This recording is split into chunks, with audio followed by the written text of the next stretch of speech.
Marriage in America. Which groups are marrying each other the most and which are left out of the trend? Now, I'm sure you've checked out the video from Black Woman Exposed, '02. And, he has a, pretty comprehensive look at, the new Pew Study statistics in terms of, the amount of black men who are, dating and marrying non-black women. So let's go ahead and let's together look at what I saw that same night from, Channel 7 News. This came as a shock to me, so I went ahead and recorded it for you guys. So here we go. We have news tonight showing that America is becoming more and more of a true melting pot.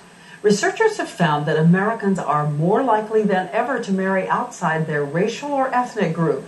So who is marrying whom and who feels the stress? Here's Lindsay Davis. In 1967, the boundaries were still very black and white. There's something else that I must tell you. The drama Guess Who's Coming to Dinner was considered groundbreaking. This is John. Fast forward 4 decades. You can see the beginnings of a melting pot everywhere. The surprising thing here is how much demographic change and cultural and social change has occurred in this country over a relatively short period of time. Based on the latest census data, the Pew Research Center conducted a study that shows Hispanics, Asians, blacks, and whites are all marrying outside their race at record highs.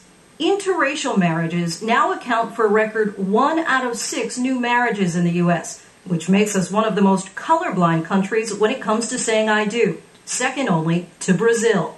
The racial barriers have blurred to the extent of almost being socially insignificant.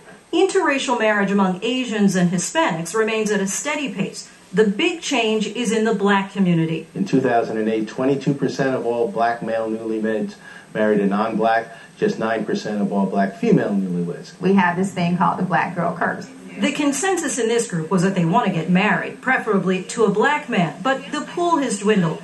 They also told us their options are more limited. I just feel that there's a lot of taboo associated with dating black women because I don't think they're necessarily going to want to take us home to see mama. The fine print may be complicated, but the overall headline is that color lines are becoming more blurred. And that's good news. Lindsay Davis, ABC News. Now, ain't that tripped out? They clearly said that the biggest shock is within the black community. Now, we all knew, the brothers knew that this was coming, but the problem is that African American women, they just don't listen. They have a hearing problem. Where African American men, if you suggest to them or you say, hey man, you need to go ahead and course correct here, African American men acknowledge that. They don't deflect. You listen to the video, man. This African American chick, she literally says that, well, I think, and this is just straight out of her mind. She says, I think that the problem is that they don't want to take African American women home to their mama. Now, first of all, we all know that white women and women of other races are the main ones to cave when it comes to interracial relationships. It's the fathers that's the problem. That was the premise of Guess Who's Coming to Dinner. So I'm going to give you the nugget of truth when it came to that movie with Sidney Poitier. It was the mother who was down for it all. So when it comes to African American women, it's not the mother that's the problem. It's not even the father that's the problem. The problem that you guys are having, when it comes to these other races of men, is that these other races of men have to accept you. This ain't a strong arm technique. This ain't a choice that only you have as African American women. That white dude, Asian dude, Hispanic dude, they have to accept you as their mate. Just like black men have to accept you as their mate. But African American women thought it was just a given that African American men would be there and that they could treat them any which way under the sun.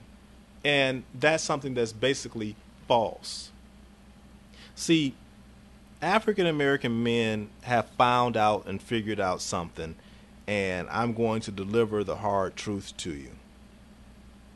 And that's to both the men and the women. And here's the truth and here's the facts. The facts are, and this is what African American men are looking at, this is their dilemma. When they are with an Asian woman, a Hispanic woman, a white woman, every last one of these women treat this black man just like an Asian woman would treat an Asian man. They treat this black man just like a Hispanic woman would treat a Hispanic man. They treat this black man like a white woman would treat a white man. So let me clarify and be a little bit more clear. They don't treat him worse. They don't degrade him. They don't act as if he isn't anything. They treat him as though he is the special man that they married. Now, that's the choice black men have to make. They can be with this woman, and let me show you the flip side. Or they can be with African American women. African American women have a tendency to treat the black man as though the way they feel the black man should be treated. They treat him like he's an ex-slave or a slave. They treat him like he is a loser, as they most often call him. They treat him as if, he hasn't made or invented anything or contributed to society in large at all. They act as if the black man is not the president of the United States. They act as if the black man did not just save New York. They act as if the black man isn't the fastest in the world and aren't highly educated. Brothers is backing that up all day long. All you have to do is look at who hosts Nova, baby.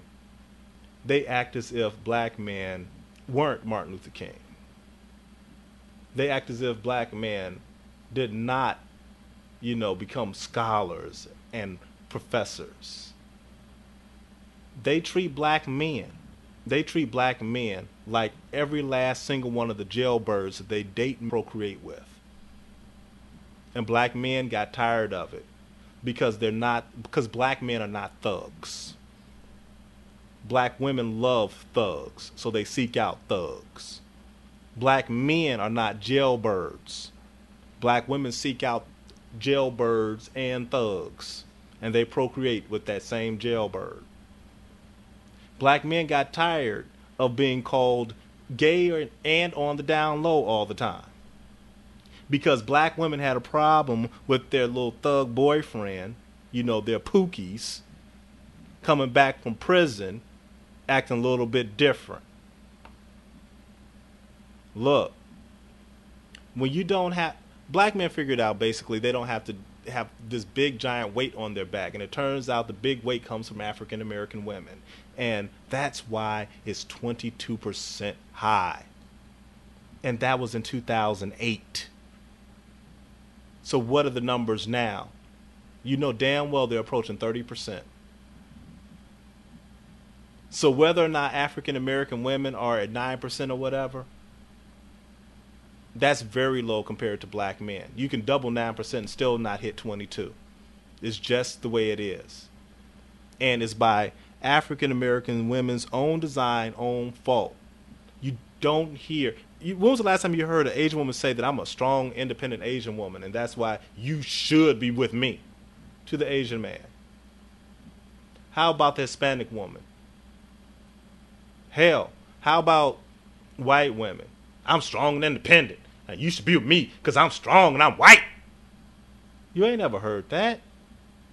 And it just goes on and on and on from there. Everybody's tired of, everybody's not listening to it. Everybody's tired. They hate it. It grates on them. As soon as you hear one, brothers are at this point where as soon as they hear an African American woman say strong and independent, they're backing away. I'll be honest with you, man. It's so bad. I was just chilling in the back of my buddy's ride, riding with him and his lady.